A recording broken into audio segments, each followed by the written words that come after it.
بہت سے لوگوں کی عام طور پہ انڈرسٹینڈنگ ہی نہیں ہے. عام عوام جو ہے وہ جو آپ کو سن سکتی ہے سب, ان کو پتہ ہی نہیں 26 ترمیم ہے کیا. Can you just put some light on it کہ ہے کیا, اس کے اثرات کیا ہیں؟ دیکھیں کچھ چیزیں تو اس میں اچھی بھی ہیں 26ویں ترمیم میں, جیسے کچھ انوائرمنٹ کے حساب سے فنڈامنٹل رائٹس بنائے گئے, ایج کے حساب سے کیا گیا کہ ایج کو کم کیا گیا, وہ میں سمجھتا ہوں بہتر چیز ہے.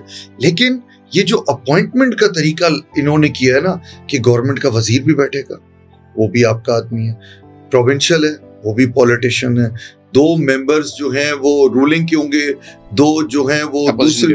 تو دیکھیں 8 یا 10 لوگ پولیٹیشینز بیٹھے ہوئے ہیں اور 3 یا 4 ججز بیٹھے ہیں. So why it can't be army chief جو وزیر اعظم لگاتا ہے تو چیف جسٹس کیوں نہیں لگا سکتا؟ آرمی چیف وزیر اعظم نہیں لگاتا.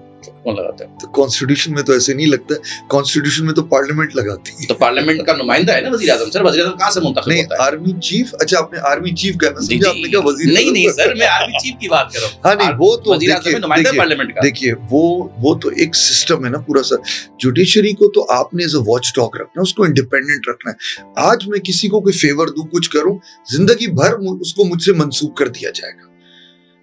کہتے ہیں نا لارڈ ڈیننگ کا justice should not be only be done but seem to be done, کہ ہونا چاہیے جسٹس.